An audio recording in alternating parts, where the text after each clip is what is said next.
जय हिंद मेरे प्यारे दोस्तों, मैं सन्नी हिंदुस्तानी आप सभी का ऑनलाइन क्लास एस का स्टडी में स्वागत करते हैं। तो आज का प्रैक्टिस सेट 19 है। इससे पहले 18 तक बता दिए, आप लोग नहीं देखे तो आप लोग देखिए, मोस्ट इंपॉर्टेंट है और लेटेस्ट क्वेश्चन है, एग्जाम में आने वाले सभी क्वेश्चन है, ठीक है। और आज का क्लास जो आप लोग पूरा वीडियो देखिए, ये सभी group D, NTPC, LP technician सभी के लिए इम्पोर्टेंट क्लास है। तो आप लोग पूरा देखिए और लास्ट में अगर कोई भी आपको डाउट रहे तो आप कॉमेंट अवश्य कीजिएगा, ठीक है। पूरा क्लास देखिए और उसके बाद अगर अच्छा लगा तो लाइक कर दिया कीजिए, समझ में आ गया तो लाइक कर दिया कीजिए, ठीक है। अगर कोई भी डाउट रहेगा तो आप कमेंट कीजिएगा, ठीक।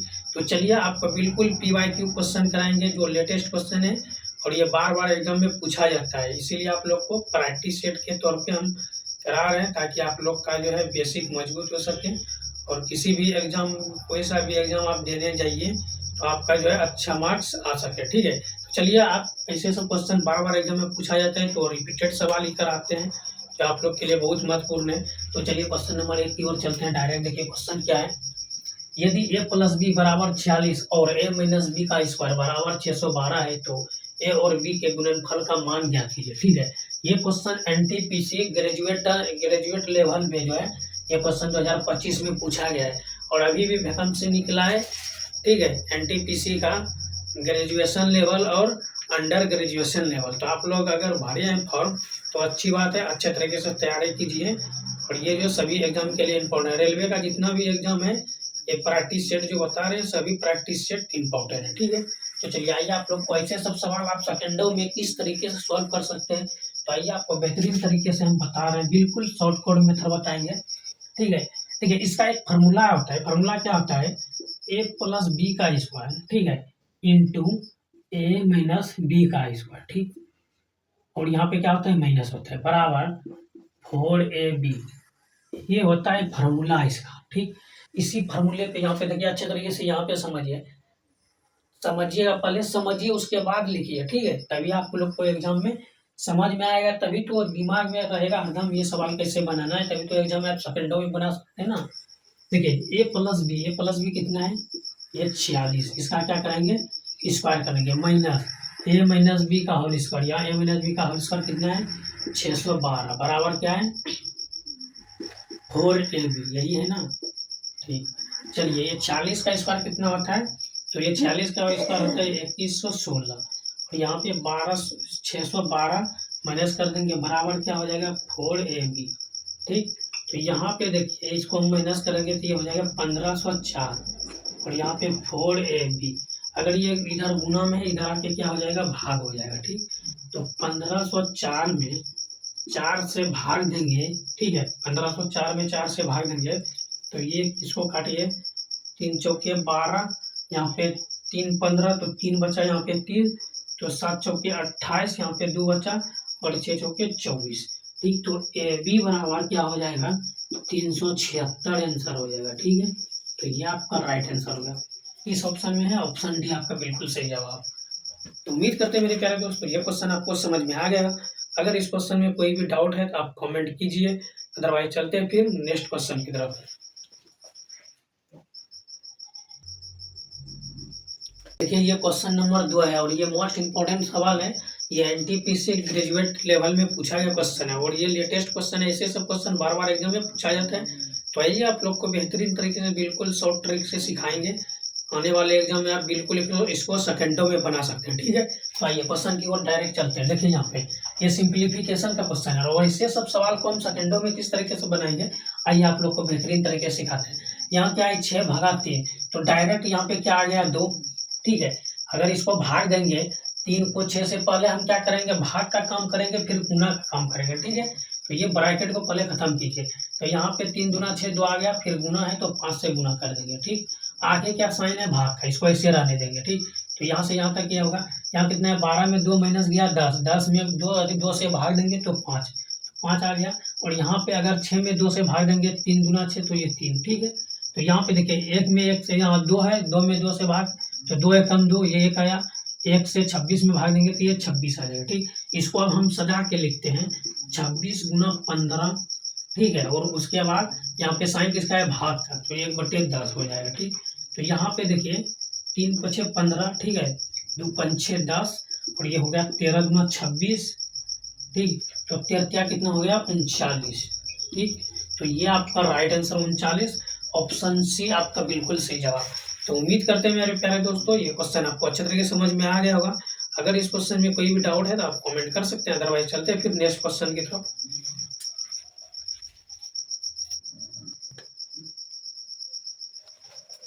देखिए ये क्वेश्चन नंबर 3 है और ये मोस्ट इम्पोर्टेंट सवाल है। ऐसे सब क्वेश्चन बार बार एग्जाम में पूछा जाता है, इसीलिए ये रिपीटेड सवाल है। ठीक, तो ऐसे सब क्वेश्चन को हम कैसे सेकंडों में बनाएंगे, ये जो है रेशियो वाला सवाल है। ठीक है, तो आइए आप लोग को बेहतरीन तरीके से सिखाएंगे। देखिए क्वेश्चन क्या है, यदि किसी संख्या का 66% किसी अन्य संख्या के 5/7वें भाग के बराबर है तो पहली संख्या और दूसरी संख्या का अनुपात ज्ञात कीजिए। ठीक, ये क्वेश्चन भी 2025 में पूछा गया क्वेश्चन है और लेटेस्ट क्वेश्चन है। ठीक, ऐसे सब क्वेश्चन बार बार एग्जाम में पूछा जाएगा, सभी एग्जाम के लिए इंपॉर्टेंट है। भले अंक चेंज कर दे, यहाँ पे 5/7 है, 8/7 लिख दे या कुछ भी लिख दे, लेकिन सवाल एक ही पैटर्न पे आता है। ठीक है, चलिए अच्छे तरीके से देखिए इसको हम कैसे सॉल्व करेंगे। देखिए किसी संख्या, पहली संख्या और दूसरी संख्या, पहली संख्या क्या मान लेंगे x, तो 66% की बात हो रहा है, 66/100 बराबर दूसरी संख्या y और कितना है 5/7। ठीक है, तो इसको अगर हम कटाना चाहते हैं तो इसको हम कटा सकते हैं ना, 33 दूना 66 और 50 दूना 100। ठीक है, तो अगर इसको हम क्रॉस मेथड से यूज करेंगे तो यहाँ पे देखिए हमको निकालना क्या है, पहली संख्या दूसरी संख्या का अनुपात, तो पहली संख्या x दूसरी संख्या y। ठीक है, तो अगर हम इसको गुना करते हैं ये हो जाता है 5 को 5 बार पढ़िएगा, 25 1 0, 250 से ऊपर हो गया। फिर इसको यहाँ से नीचे गुना करेंगे। ठीक, तो ये हो जाएगा 231। तो हमको अनुपात पूछा है तो x y का अनुपात। ठीक है, तो x का मान कितना है 250 और y का मान 231। तो ये आपका राइट आंसर हो गया। किस ऑप्शन में है, ऑप्शन ए आपका बिल्कुल सही जवाब है। तो उम्मीद करते हैं मेरे प्यारे दोस्तों ये क्वेश्चन आपको समझ में आ गया होगा। अगर इस क्वेश्चन में कोई डाउट है तो आप कमेंट कर सकते हैं, नहीं तो चलते हैं फिर क्वेश्चन नंबर 4 की ओर। ठीक है, अगर कोई डाउट है तो इसमें कमेंट कर सकते हैं। ठीक है, चलिए फिर नेक्स्ट क्वेश्चन की तरफ चलते हैं।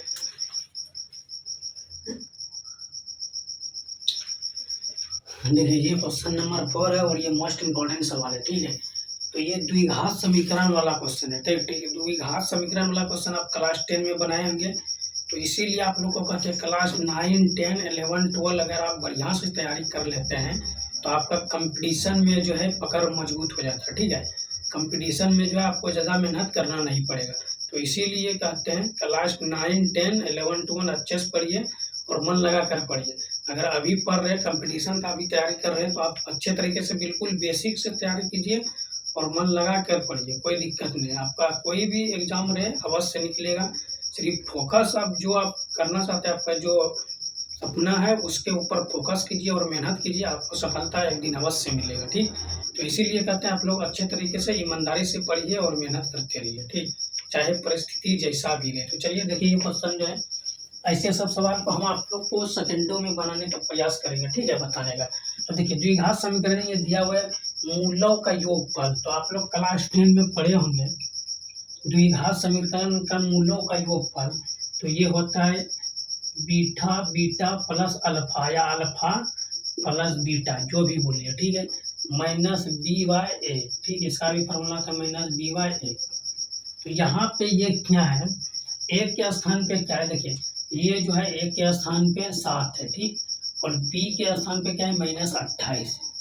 अगर c पूछेगा तो c के स्थान पे 21, लेकिन यहाँ पे पूछा क्या गया है मूलों का योगफल अल्फा प्लस बीटा या बीटा प्लस अल्फा, कुछ भी बोलती है कोई दिक्कत नहीं। ठीक, तो आइए यहाँ पे देखिए माइनस बी तो यहाँ माइनस पहले से है और 28 में भी माइनस है, तो इसको यहाँ पे ब्रैकेट के अंदर ले लेंगे। ठीक, ए का मान कितना है 7, तो माइनस गुना माइनस क्या हो जाएगा प्लस, ये हो जाएगा 28 और ये 7। अगर इसको हम भाग देते हैं, ये 7 चौके 28 हो जाता है, तो यहाँ पे ये 4 जो है आपका राइट आंसर हो गया। ठीक, ऑप्शन सी बिल्कुल सही जवाब। तो उम्मीद करते हैं मेरे प्यारे दोस्तों ये क्वेश्चन आपको अच्छे तरीके से समझ में आ गया होगा। ऐसे ही सब ट्रिक के लिए हमारा चैनल को सब्सक्राइब करिए। ठीक है, तो ये क्वेश्चन समझ में आ गया, अच्छी बात है। अगर कोई डाउट है इस क्वेश्चन में तो आप कमेंट करिए। ठीक है, तो चलिए फिर क्वेश्चन नंबर 4 की ओर हम लोग चलेंगे। क्वेश्चन नंबर 5 की ओर, क्वेश्चन नंबर 4 है। ठीक है, चलिए क्वेश्चन नंबर 5 की ओर हम लोग चलते हैं।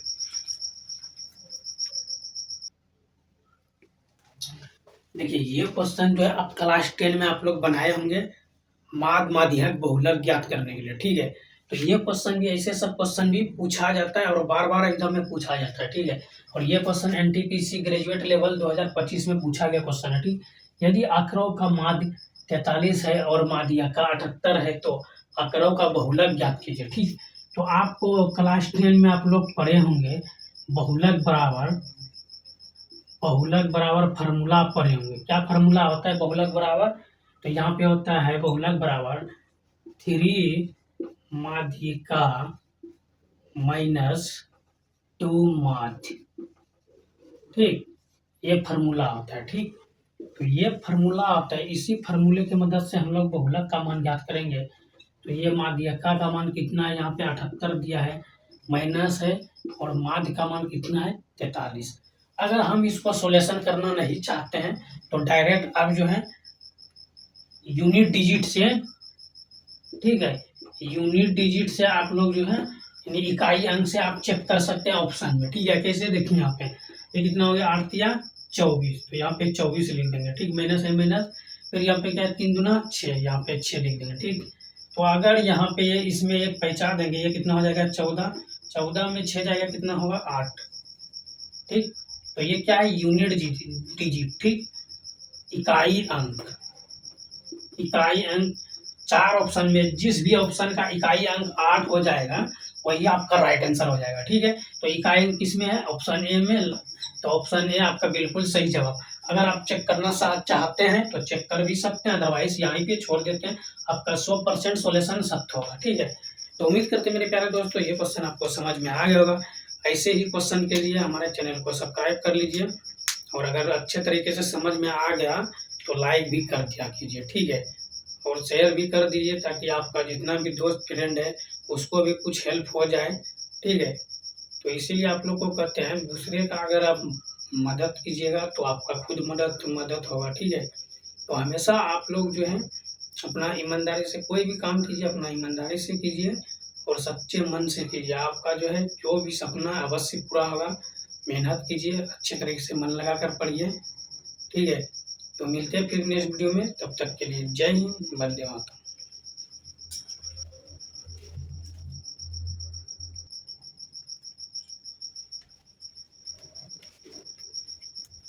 आप सभी स्टूडेंट के लिए मोस्ट मोटिवेशनल लाइन, ठीक है। ये दुख ये दर्द सब तेरे अंदर है, ये दुख ये दर्द सब तेरे अंदर है, तू अपने बनाए हुए पिंजरों से बाहर निकल के देख, तू अपने आप में सिकंदर है, ठीक है। तो सभी विद्यार्थी जो है अपने आप में सिकंदर है, लेकिन उसका जो अंदर का जो लक्ष्य है, उसका जो हुनर है, वो अपने आप को पहचानिए और एक दिन आप लोग भी सिकंदर बनिए, ठीक है। तो अगर ये मोटिवेशनल आपको समझ में आया तो अच्छी बात है। मिलते हैं फिर इस वीडियो में। जय हिंद, जय भारत।